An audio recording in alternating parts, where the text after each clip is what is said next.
The maintenance issue has sort of two angles to it. One of them is the car itself, and the other angle is the maintenance of the infrastructure. So as cars get better, as they become more diverse, as they become more focused on serving the needs of the customer, they're going to have different things attached to them, different radios, different heating systems, different safety systems.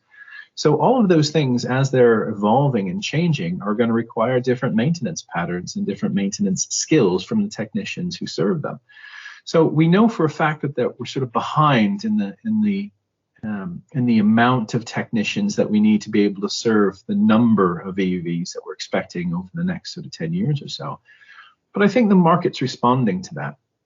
I think we're seeing a lot more schools and trade schools. We're seeing even secondary schools in some cases that are putting in EV training programs.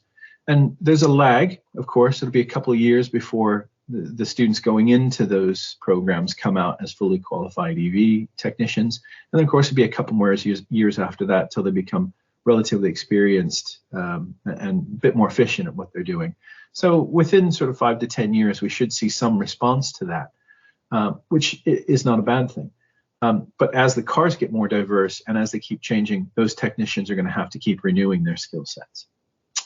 But on the other side, we also have all of the maintenance issues with the charging equipment themselves. So we're past the first wave. I mean, for those of us who have had EVs for a while now, we've seen some of our favorite charging stations go through 2 or 3 changes. So the first wave of charging stations were good enough for low levels of charging, low cycles, low numbers of people. But as that uptake starts becoming much higher in volume, the wear and tear on that infrastructure is really starting to show. And we're also seeing, increased technology of the rapidity, the speed at which we can charge. So, 150 kilowatt chargers versus 50 or 22 kilowatt chargers, meaning we can get a whole lot more electricity into a battery a whole lot faster. That requires different equipment.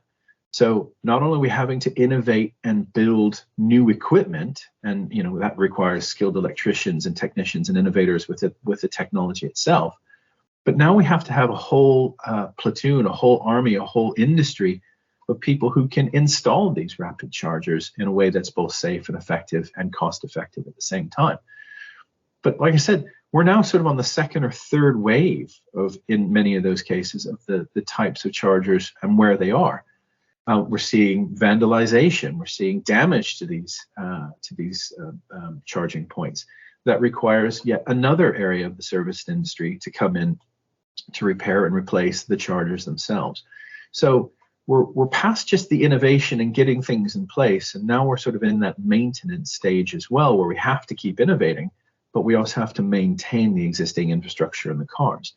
And that level of skills hasn't seen before. We've only seen the installation and the uptake and the rapid innovation side, but now that sort of maintenance of that infrastructure and the bunch of cars that are out there is going to need a lot more support. So I think that industry in and of itself is probably going to be rapidly growing over the next few years. We're seeing lots of progress, aren't we? We're seeing lots of companies sprouting up, certainly in our region, looking at developments. There's such a big scale of different possibilities here, isn't there? Yeah, the whole industry is growing in lots of different ways. We used to think that it was just cars and chargers, but now there has to be a rapid response from the marketplace for things like the services that are associated. And that's just not servicing the car, but it's about servicing the way that we use the car, the way that we use charging.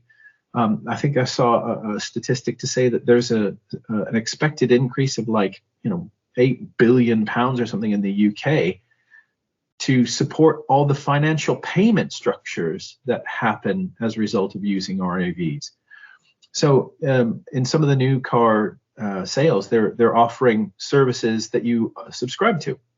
In one case, one automaker is saying that you can have a subscription for heated seats, which means you can switch them off and then turn them back on just as rapidly within a month or so by paying a monthly subscription. Well, that requires both new business models, but a whole bunch of people that will be able to take those requests and take that financial transaction and be able to switch that on or switch that off. And it's not just heated seats, it's about navigation systems, it's about any of the services associated with your car. But the knock-on effects to the EV industry are, not just skills. It's skills, it's sales, it's infrastructure, it's being able to safely manage high volume and high power electricity. So we need a lot of innovation and skills, not just associated with designing cars or making more efficient batteries. We're going to need innovation and skills development and a lot of people to be able to do this at scale. So how do we build much more safe charging stations? How do we build safe charging stations on streets that aren't going to get crashed into by cars and kill people? How are we going to provide the services, roadside services for cars that break down? What about things like batteries and battery disposal? So that level of skill of disposing safely and recycling all the materials that are associated with EV car production are definitely needed. And they're certainly not at a place right now where they can do it at the scale that we need. People are having to learn about this very, very quickly. We tend to focus mostly on the car and the car usage when we talk about innovation or skills needs.